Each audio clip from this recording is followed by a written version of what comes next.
non-otaku. So I asked before we started recording what the Japanese word for grief was, and you said sadness. And I was like, time out.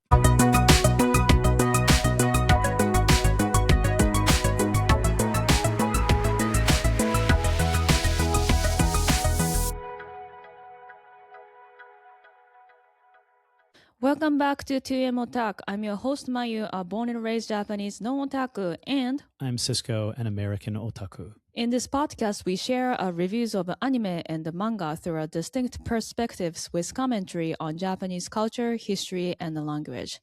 Cisco, Yep. I don't know about you, but I've been crying watching this series of anime. Yeah. It's really, really good. Yeah, it is. Just talking about it makes me want to cry. Oh, no. From the beginning. Okay, this is going to be an emotional episode. Brace yourself. Oh my goodness. All right. So I love this so much. Oh my god. Oh my god. Okay. I don't know if I can do this. Let's try. Let's try. Okay. I'm telling you, this is that good. Yeah. I think manga is not out yet in the United In English? States. Yeah, that sounds about right. But anime is out. And you can watch on Crunchyroll or I think Amazon Prime too.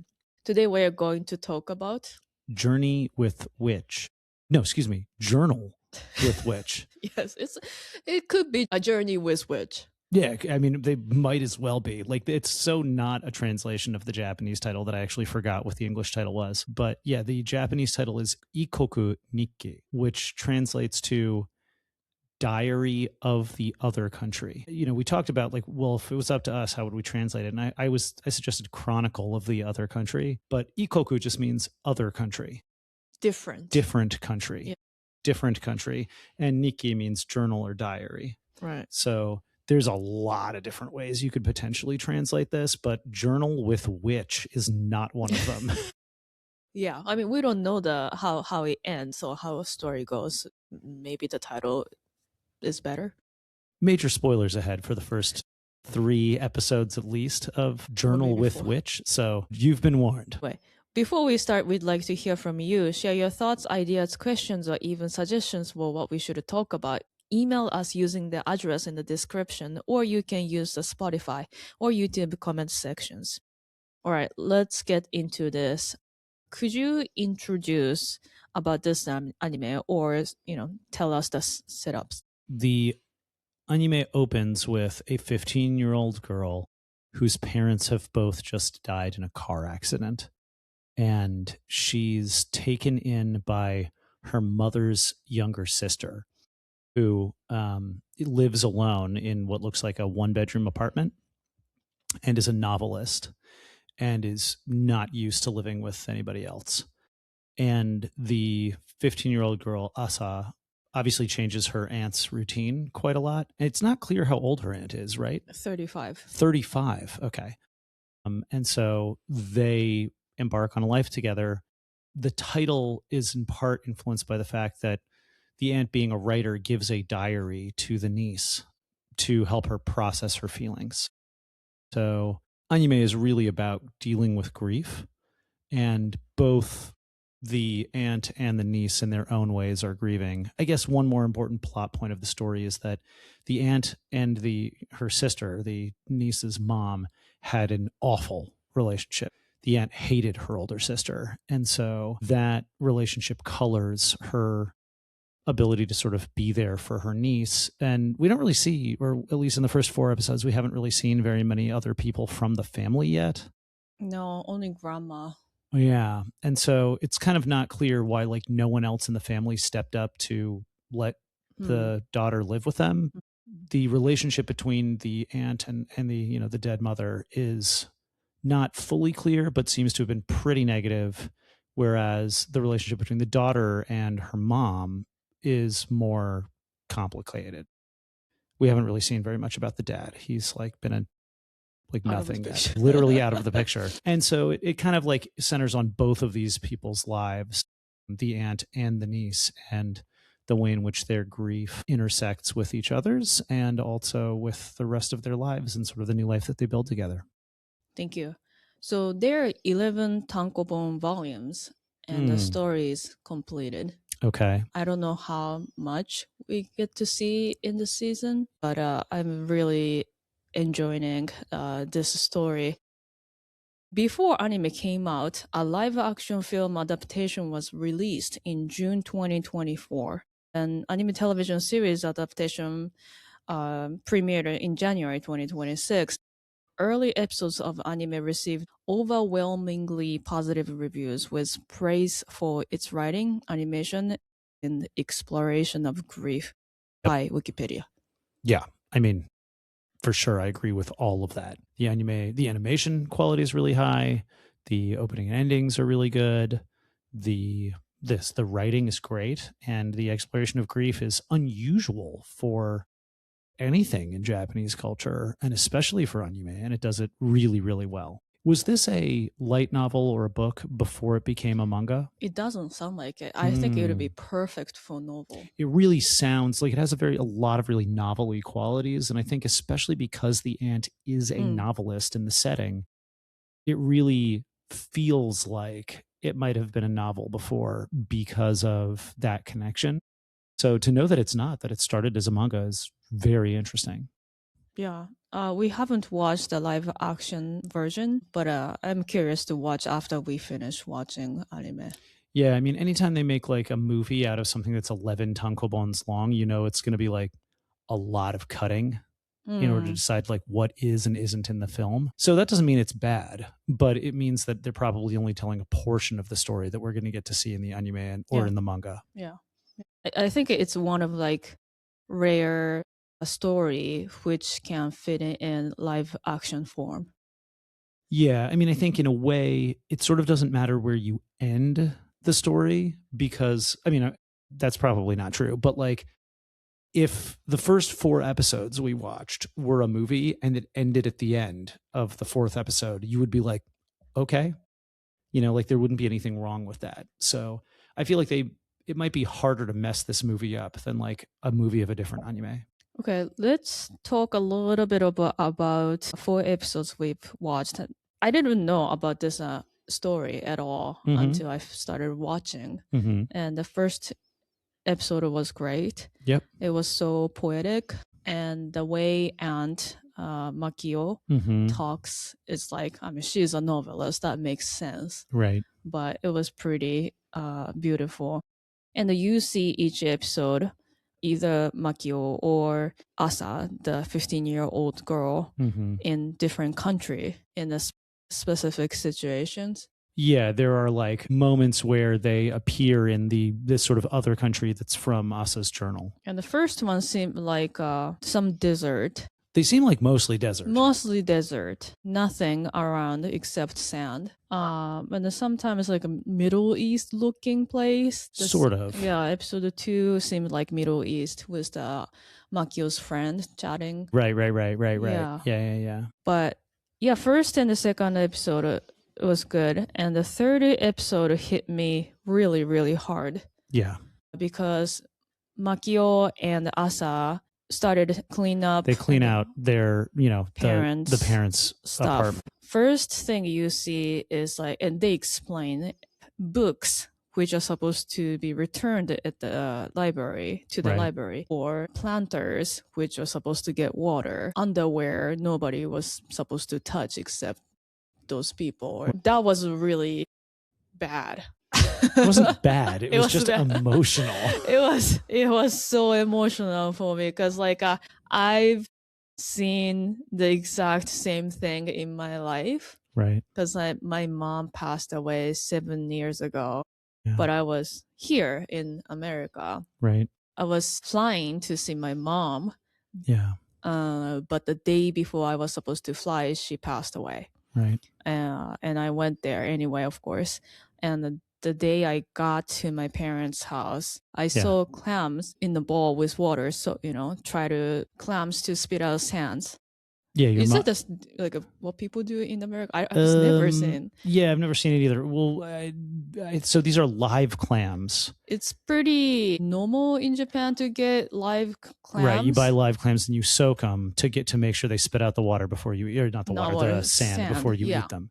So your mom had clearly started the process Started and usually then, do like the day before and do overnight, right, and because clams spit out in the dark and it was still there as if she was gonna cook, right? right. Before I flew and is still talking to her on Skype, she told me that she saved some like my favorite treats in the refrigerator so that when I come over I can eat. Right. And it was right there in the refrigerator. Those like first moments reminded me of the time I was experiencing the same thing. Yeah. And after that, like there's a emotional episode between Asa and her friend. Can you explain this? Asa hasn't told any of her friends or the school that both of her parents died. And it's sort of like, I think from an American point of view, it's sort of shocking that she was able to like hide it this long. It doesn't seem like it's been that long, but it's Mm, clearly been like a week or something, mm, right? Like long enough that, I mean, I guess if you just keep showing up to school, like, parents don't call every day or anything.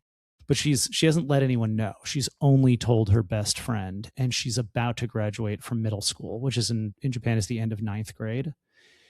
And, she seems to be holding it together pretty well most of the time, other than like experiencing some narcolepsy basically. But she gets to school and her friend is like apologizing like really hard, and she's like, what's wrong? Right. And she's like, the friend told her parents, and the parents told the school.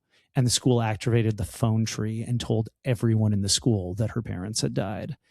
And she's like, why did you do that? I just needed to make it through graduation and be normal. And instead, I'm going to be the girl with the dead parents. And that's the only way anyone's going to remember me. And so she leaves. She like walks out and doesn't attend her own middle school graduation, which is like I mean, I guess it's a big deal in any country, but it's like a very big deal in Japan to like mm-hmm. skip this kind of ceremony. Yep. And she leaves and then gets lost and is like, the aunt has to come and sort of retrieve her, right? But she has this huge blow up and like won't return the texts from her friend, is not even looking at them, and is like, distraught basically for the rest of the day, and then talks it over with her aunt, and then like eventually responds to the friend after like kind of leaving her on red all day, like apologizing, being like, oh my God, I'm so sorry, I hope you're okay, blah blah blah blah. And they talk on the phone, and the friend answers the phone being like, oh my God, are you okay, like Mm-hmm. voice shaking and everything.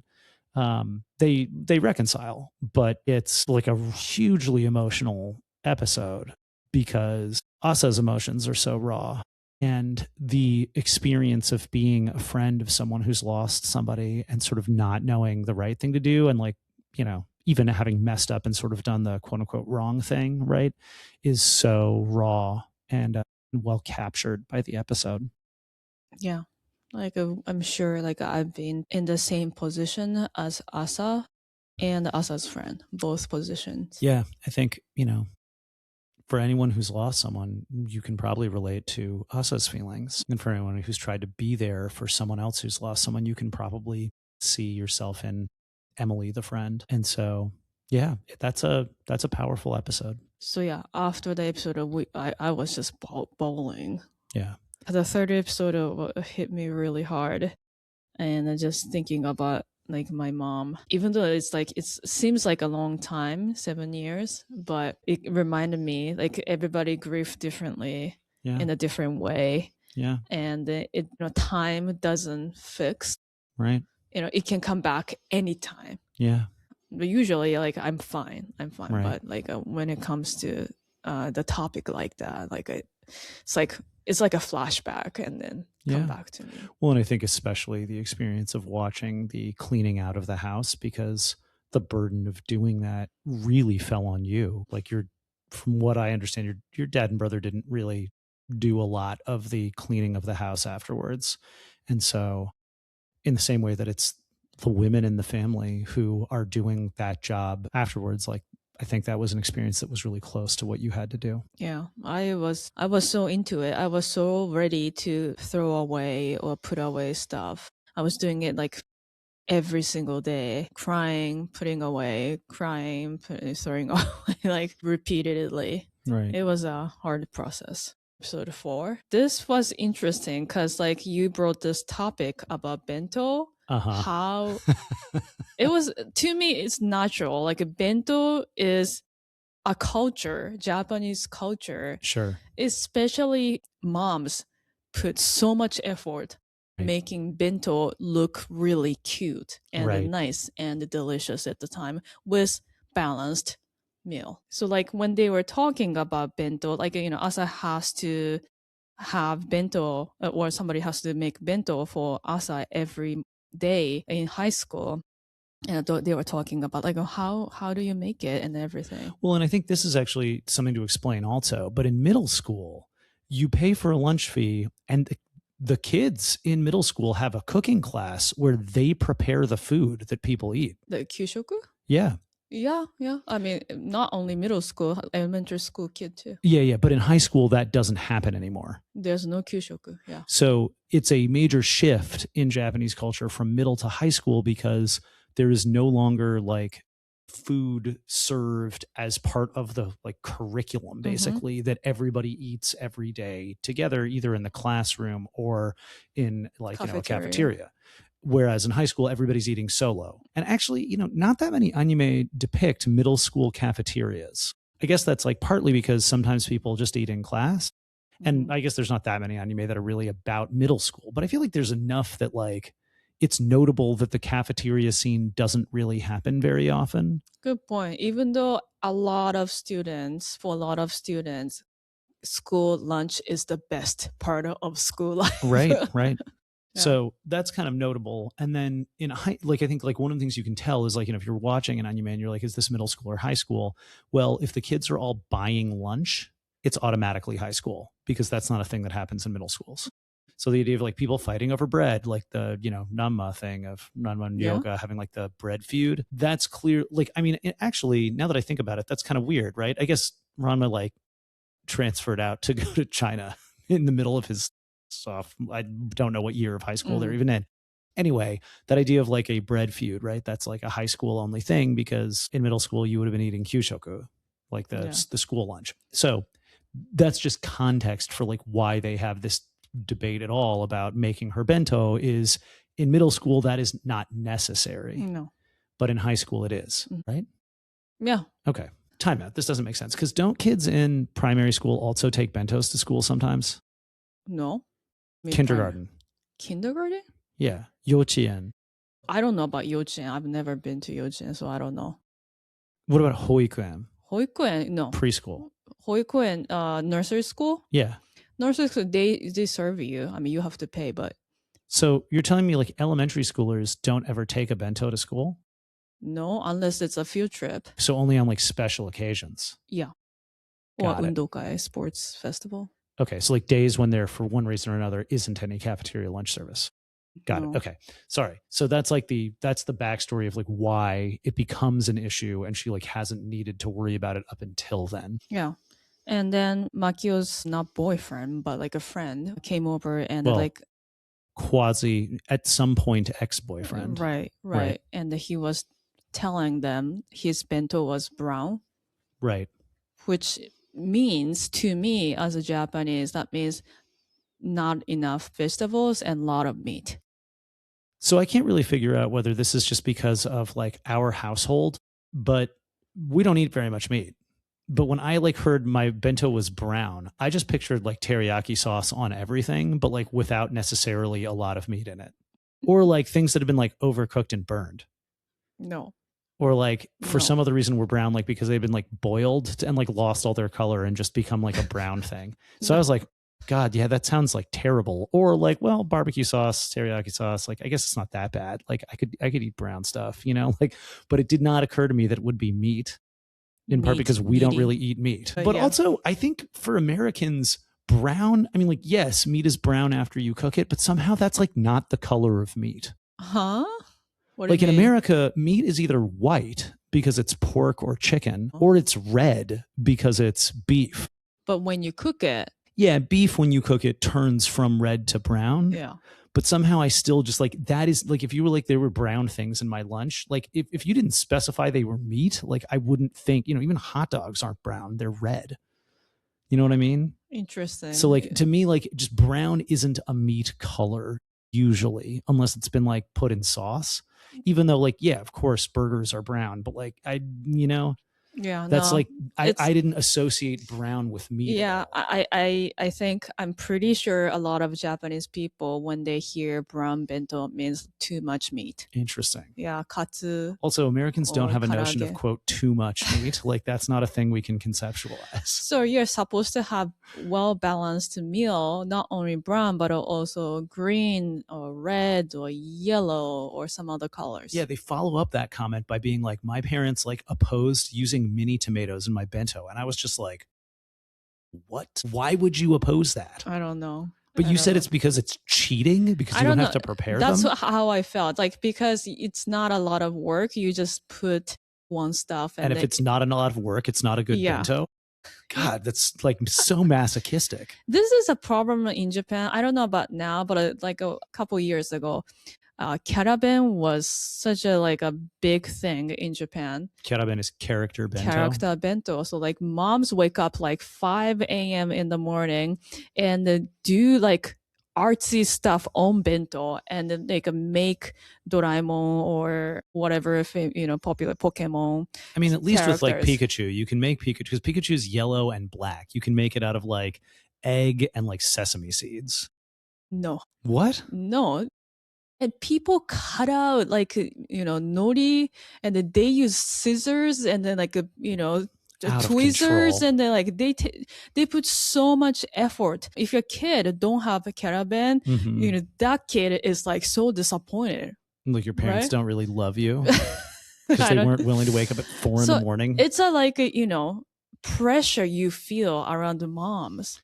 I'm Yeah. so glad I don't live in Japan because I can't. I love cooking. I love cooking, but like I can't do that every single day. I feel like the American response to this would be like, where do I buy one? I think it could be a business, but Japanese people are too proud to buy. You have to make it. I see. Yeah. Anyway, the bento part was like, it was natural to me. It was like, I didn't question at all. Yeah. Well, one of the things I originally paused it for was the guy says in justifying his brown bentos that his family was, quote, down with brown, which I just thought was like a funny, good translation, like way to make like a kind of like interesting pun there. But it, like, to me, down with brown reinforced the idea of like fundamentally the bento is kind of gross or like not attractive or tasty, but then you're like, whatever, like I'm fine with like burned stuff, and then to like hear it's actually about meat, I'd be like, oh, all of America is down with brown. We would be like stoked to get that bento. Oh no, my bento only has fried chicken. So like Yay! the guy said, they say like it's the best kind or something. That's right. Yeah. For guys, yeah, definitely. But Right. I don't know about girls. Like, oh, it's too brown, like it's not appetizing or something. Yeah, maybe. Anyway, let's do today's word of the day. Okay. Otaku, word of the day. What is today's word of the day? So I asked before we started recording what the Japanese word for grief was, and you said sadness. And I was like, time out. But apparently Japanese does not have a word that specifically means the sad feeling you get after a loved one dies. Yeah, there's no equivalent word. When I search it online, it says the feeling you feel when you lost somebody. So like you have to describe grief because there is no actual word for it. Always I hear this word grief in English, and I always can't find the word in Japanese. Because it doesn't exist. I don't think so. Today's word of the day is that there is no word for grief in Japanese because you're not supposed to feel more than just regular sad about stuff. Yeah. That is so messed up. Yeah. What's up with that? Yeah. I mean, like, I get that it's a stoic culture and everything, but like not recognizing that you feel more sad than usual when someone close to you dies is crazy. Mm-hmm. You gotta be tough. I think that's the... I think, the other reason this felt important is the title being journey with a journey. I said it again, journal with which, like, yes, a journal is involved here. And Makio-san kind of seems like a witch in some different ways. She seems a little bit ageless, right? That's like often you will call someone who doesn't appear to age majo or witch in Japanese. And, she's a little quirky and different from other people and stuff. But Ikoku Nikki, the chronicle of the other country or the diary of a different country, the other country is obviously grief. And I think I don't know. I'm thinking of a song by the Wallflowers called Love is a Country. But I think people absolutely have described grief as like a different country, right? Or like, like you're sort of wandering in like an unfamiliar or unknown land. Like the landscape is different when you're in grief and stuff. Like I feel like that's a very common metaphor in English for describing grieving, is this idea of like being in another country or like everything being different and needing to explore or understand or sort of get your bearings in this new kind of country of grief. And so Ikoku Nikki makes total sense to me as, diary of another country, the other country being just grief. And, the way it's depicted in the show as a desert, right? Or like somewhere that doesn't look like Japan at all. Like Japan famously has 2 sand dunes in Tottori, right? Yeah. The Tottori Sakyu. Yeah. And they're like sand dunes, but like I've seen them, like there's like 2 of them. Where? In Tottori, where the sand dunes are. Two dunes in Tottori? 2 dunes, like next to each other. Like you can see the whole thing in like one field of vision. It's really small. Okay, but we've like seen it on TV. Like it's not the Sahara Desert, sand dunes as far as the eye can see. It's like there's the dunes over there. Like that's all of them. There are no more. Like it's really small. And they're disappearing because grass is growing on them. We've been to several sand dunes in America, right? White Sands, the Great Sand Dunes in Colorado, like where like it's huge, right? Like you could get lost and die in them because you cannot find your way back out. And like the Sahara Desert is the largest desert on earth. Like you can't get through it in like, forget seeing all of it once. Anyway, that is, I think one, grief is often depicted as a desert because it's barren, right? There's like no one else there. It's this feeling of loneliness, and deserts are really good at depicting that. But also the desert is an especially foreign place for Japanese people because the only place even marginally resembling a desert in Japan is really small and like famous, but like not like a place you could get lost. And so I think like understanding that piece of like, why is this another country or a different country, both works on a metaphorical level of like grief. And it's especially because of that idea of being like, so distanced from everything that's normal and regular. And particularly for Asa, who's lost both her parents in a sudden accident, right? There's no preparation. There's no, I saw this coming. I think you're ever really ready to lose your parents, regardless of like how much you know about it ahead of time. Her experience is especially dislocating for her. And so, yeah, there's no word for grief in Japanese. And that's crazy. Okay, I'm glad I didn't cry anymore from the beginning. I love it. I love this story so much. And I want to talk more about this kind of anime if we can. Sure. Highly recommended. Highly recommended, yes. Right. Thank you so much for listening to this week's episode. If you liked it, please leave us a good review wherever you heard it, Spotify, Apple Podcasts, or if you're listening on YouTube, please hit like and leave a comment. Make sure to subscribe and follow 2AM Otak and 3AM Otak. It will encourage us to keep making more fun episodes. See you next time for more 2AM Otak. Peace.